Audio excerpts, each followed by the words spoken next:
tips in medication, you can do that. We can talk about that another day.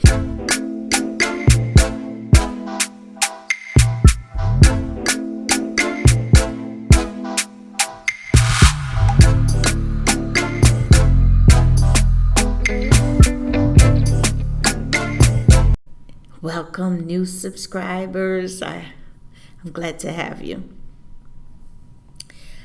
We have a very interesting topic to talk about today. I'm smiling, but it ain't gonna be all smile. Only job you can find is at the nursing home.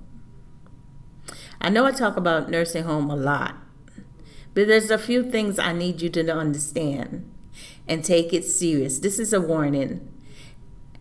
I want you to know that we're going to talk about nursing home safety for new nurses, old nurse. And as a matter of fact, let's start this off. I hope you got your tea and you got your coffee or your Coke or your Milo, whatever you drink, because this is going to be an interesting one. I thought about my years of working in the nursing home and what I needed to know as a new nurse going in. I had an issue. This is not about learning to do the medication. This is not going to be about dealing with 60 or 30 patients. Yeah, these are obvious. But the moment you enter the nursing home, and as a matter of fact, you should think about this before you even enter the nursing home. Nursing home, the safety. You are an RN, new grads. You're not a CNA anymore. You are an RN. And I'm a particular talk about night shift because you have a cushion. Day shift, you have the director of nursing is there. Night shift, you just take this job. You just got the job, and you know they always be wanting you to take night shift because nobody else want it like me. Anyway, you got to the job and you're excited. You agree to the pay and everything. And I want you to have this mindset that you are now, when you walk in that door, you're the only RN.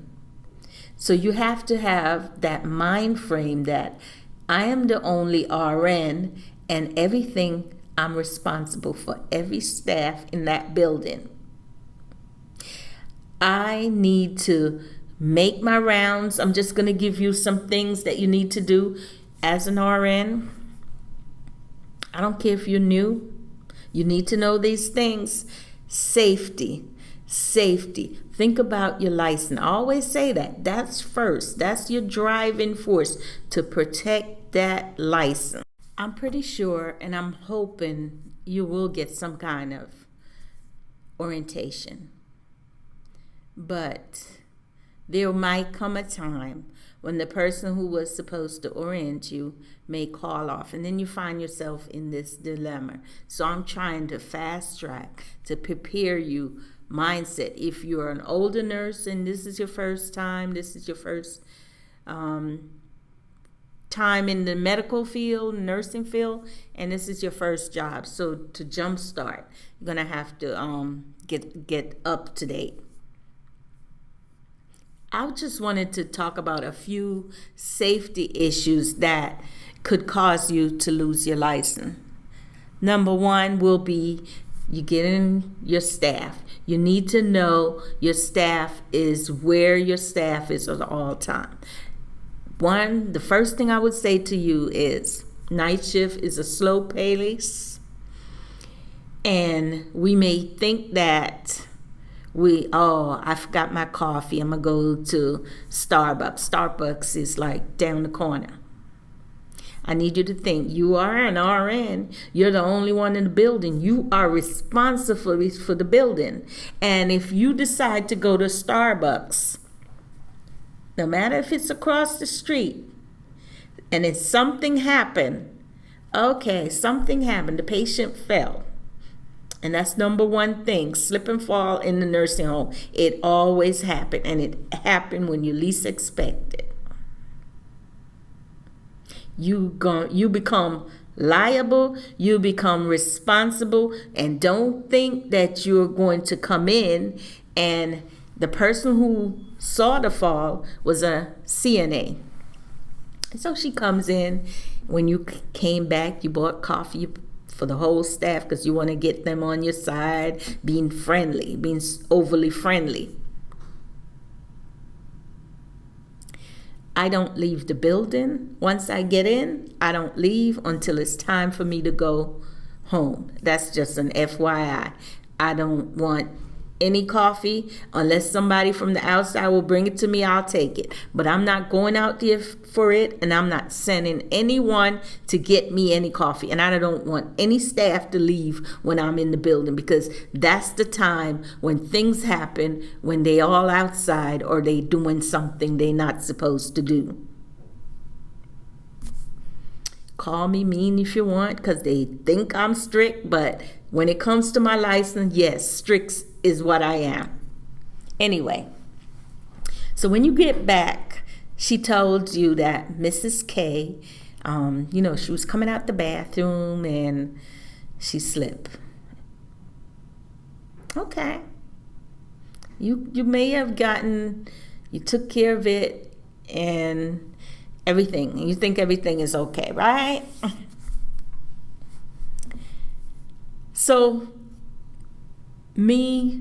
I came on now. I'm the nurse, come on, and I need report. First of all, I see you in the midst of confusion, and the other nurse who's orienting you said, you know that Mrs. Jones or Mrs. K fell last night. I'm like, Mrs. K? I don't know any Mrs. K.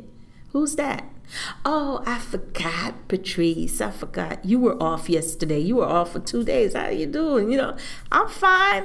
What's going on? It's a new patient? So you want to give me a report? Yeah.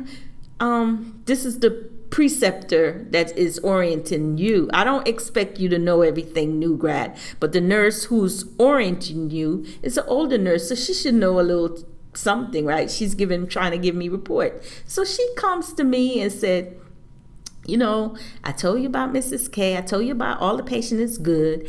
And Mrs. K, the one that fell, could you please call the doctor for me?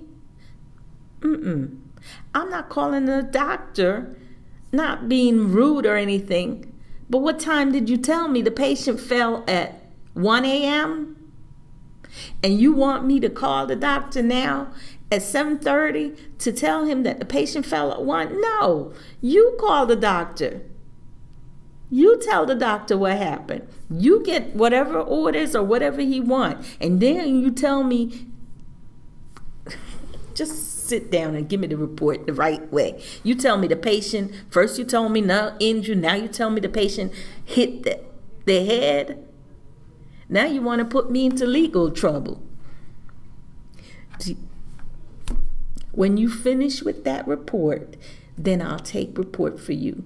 Now, who's going to count with me? That's all. Anyway, it's okay if your patient fall and they tell you they hit your head.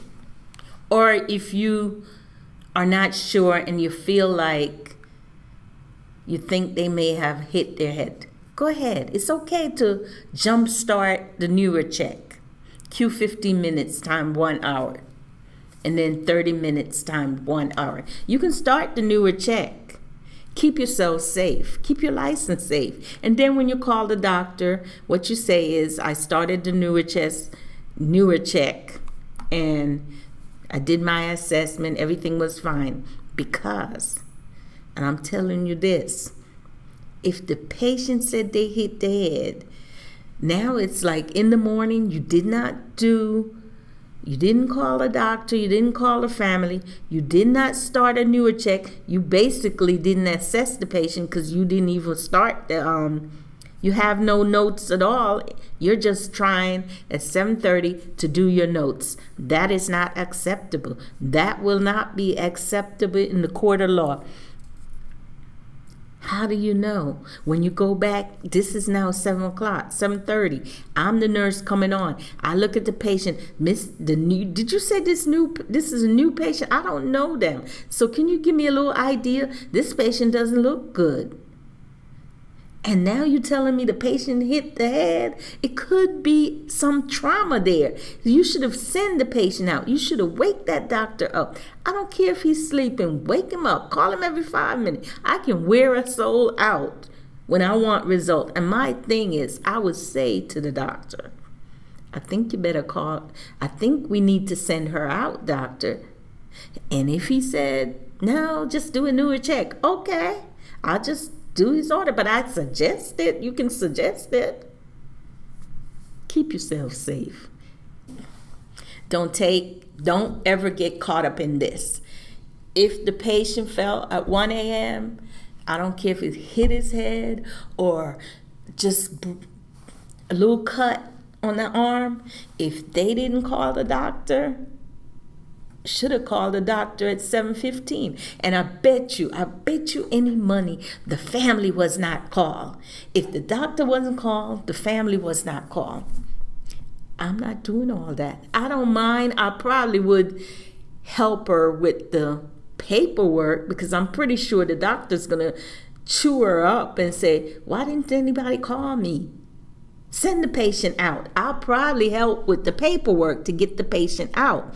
But I need her to call the families because they're going to say, well, why didn't no one call me?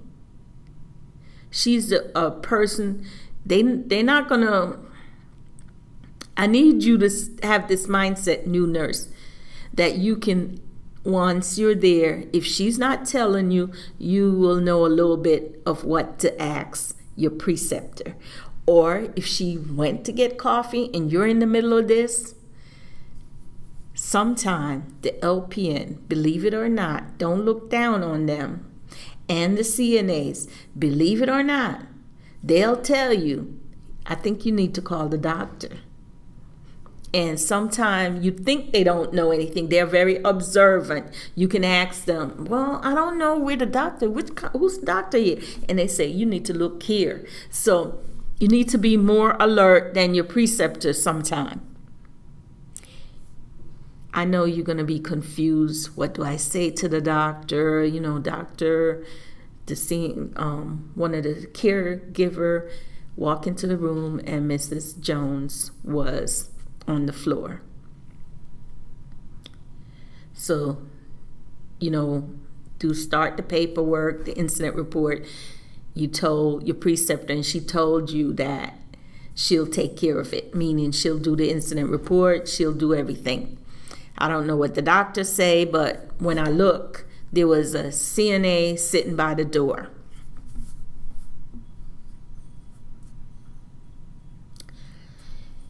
If you're ever in a situation like that, and I'm talking because things can go wrong all night and you're busy and you forget to do the incident report.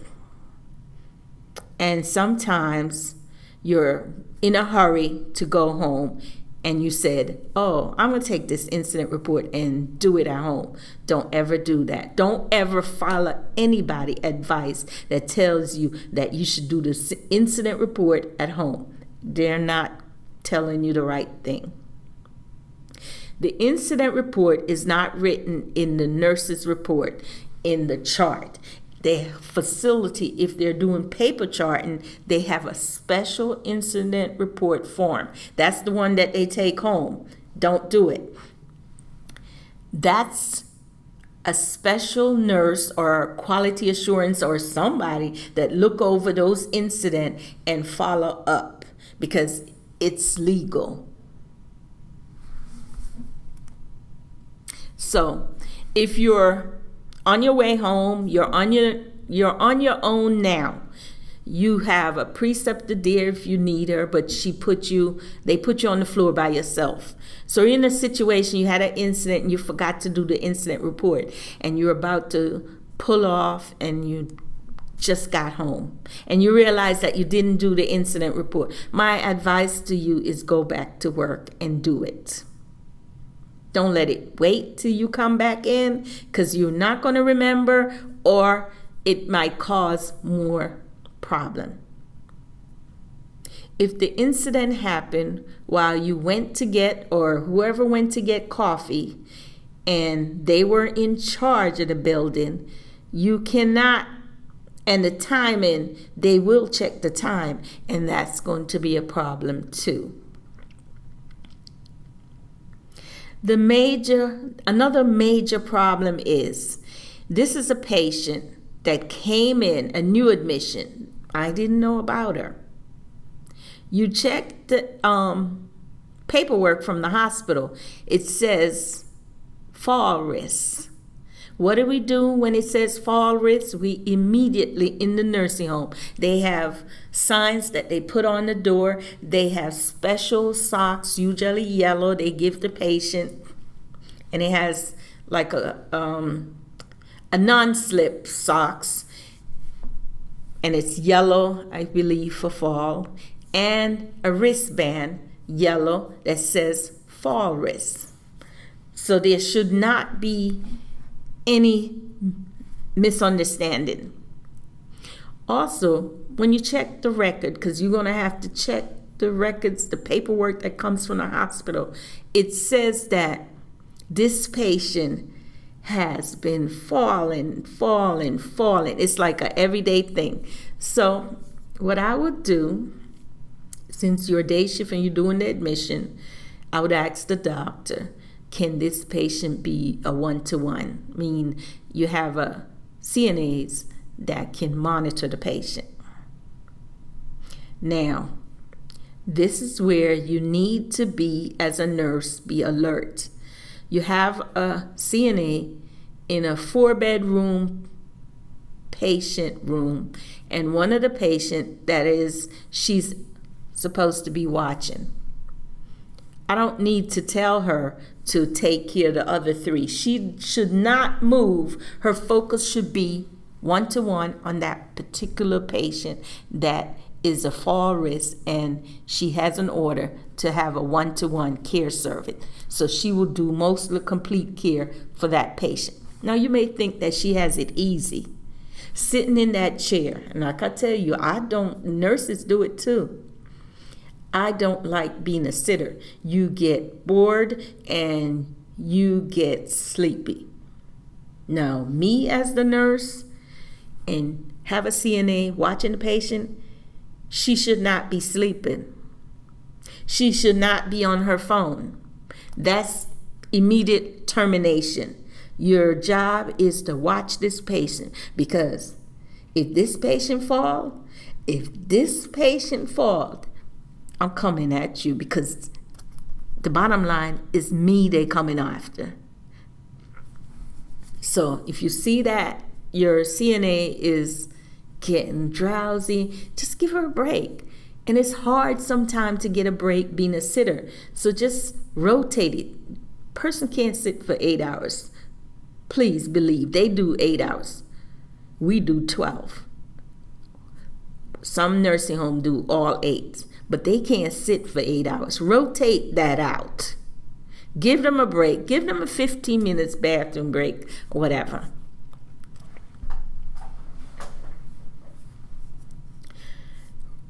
One of the things that I think, if you remember, this is your mother. This is your father. Sweetie, honey. Don't even say that, sweetie, honey. That's against nursing policy.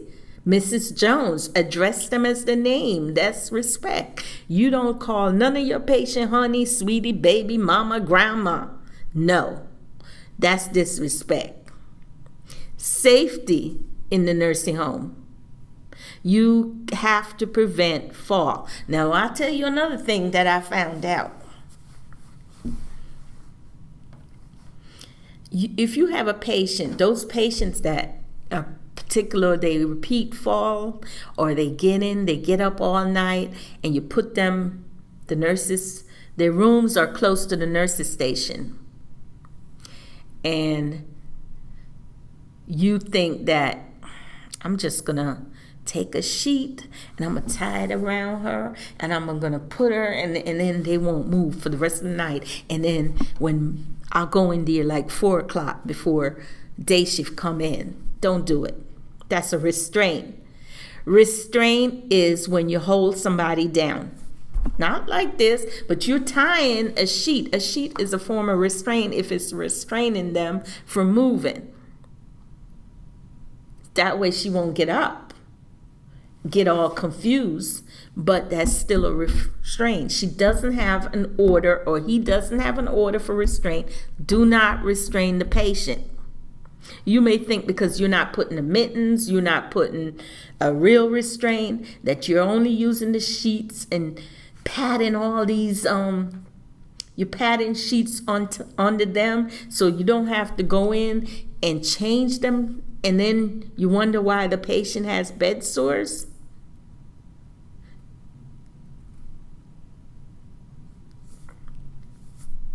Don't. Another thing, if a nurse, or CNA or anyone see the incident, it is their duty and responsible to start the incident report. You as a nurse should want, the moment they tell you, because what's going to happen, they're going to say, oh, I told the nurse, and the nurse, I don't know if she went, she didn't go. They'll tell them. And so you go in and you assess the patient, and immediately you write a little note so you'll know when you do your final note how the position the patient was in, what the patient, did you see water all over? That means she was probably trying to get to the bathroom but didn't make it. Or the cup of water spill.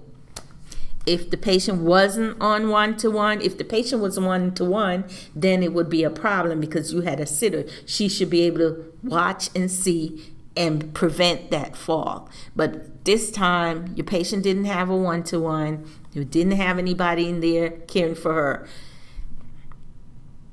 And this is what happened. So you assess the patient. Immediately you go to the phone and call the doctor. I know it's late at night. It's 2 o'clock now, and then by now, and you told him the approximate time that the CNA reported to you that the patient had fell. And you do I like to do my incident report right there because I'm writing that approximately at 3 a.m. I put a phone call out to the doctor, and he returned the call like maybe 4 o'clock because, they sleeping, and just keep calling. If he didn't call at 1:30, you document that. He didn't return the call. I call him again at 3. You document that in your chart or wherever paper. Yeah, I would do it in the chart. That part I would do it in the chart. And then he calls you and you tell him what. You said the patient state that they hit their head, and so he asked you to send the patient out. Immediately you call the ambulance, you get the face sheet, you get the paperwork, the medication, bam, send the patient out. Don't wait till nurses come on in the morning, or you kind of forget to do the incident report and it caused more problem, because remember, these are older patients, and a little fall may not affect them right away, but in the long run it might be detrimental, for real. And you don't want to lose your license on that little thing. Another thing, that for safety reason like that there's someone watching you. I remember I think when I got to Georgia, I went to this place. It was way out. I don't even know how to get there right now. It's in the boondocks somewhere. And the first thing, the staff who's been there for a while told me about an incident that the doors, because on night shift, as an RN, you're responsible. You're the security guard too. So you cannot leave that door open, because your job is to protect the patient, protect the staff. So it's a lot of jobs, a lot of hats you'll be wearing. So apparently they told me the story about the patient's son came in and did something to the mother, and the mother is no longer with us. I don't want to say the word, but you can get what I mean. And apparently he came through the door because the door wasn't closed. So one thing you have to do, that's the first priority. When you got dark, you make sure you lock the door. They have a bell at the door. They can ring, and then you could go and see who's there, because there's no receptionist at night. But the biggest thing that caused nurses to lose their license is that slip and fall. There will always be staffing issues. That's why, as an RN on night shift, you need to know where your staff is at all times. You need to write down a schedule for the day, assignment, I should say, and make sure they're at their assigned posts. Because a lot of them like to go and take a nap, whatever.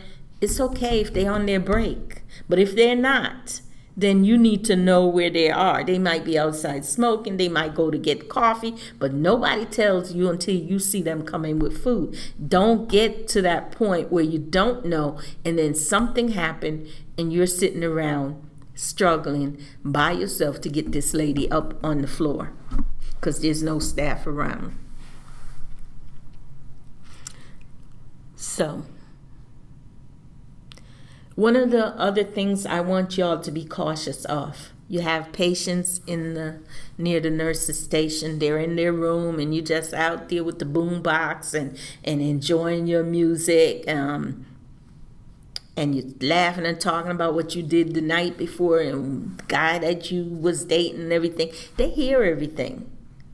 Those patients are not sleeping. They're hearing everything. And number one thing they'll do, they'll tell their family. The family will tell the administrator, the DON, everybody. And then they may give you a warning, but don't keep it up. Because, sometimes they get upset and they might be coming. Sometimes the DON or the administrators randomly comes in the middle of night and make rounds or want to see who's sleeping, catching people who's sleeping.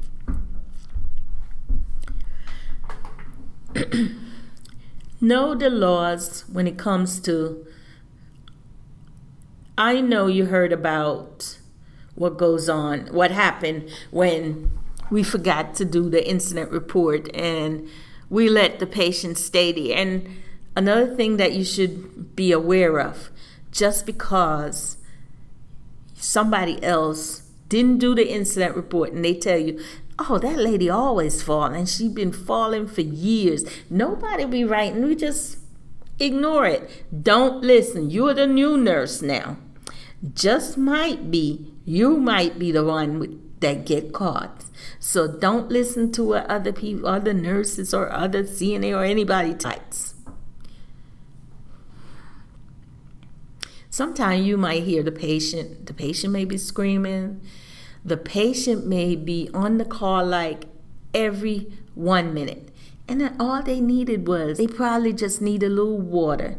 Just don't assume that just because you have a CNAs that they're going to be able to do everything. Sometimes as a nurse, we need to, just be a team player.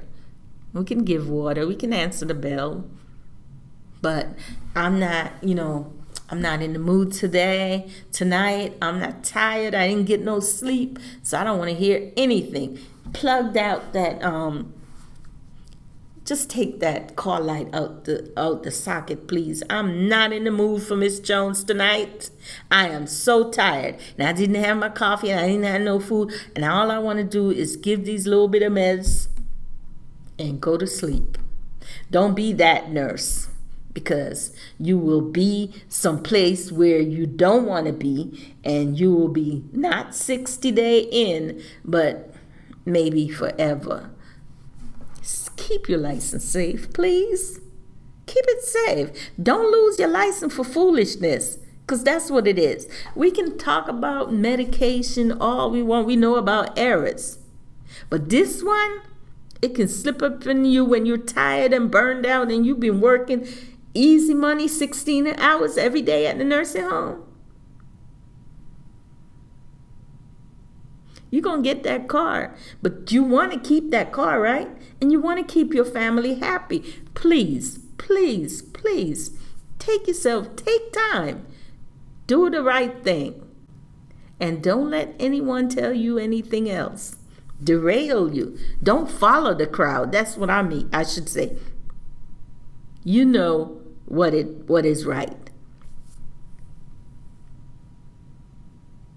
Sometimes you have to learn to delegate. Sometimes you have to say no.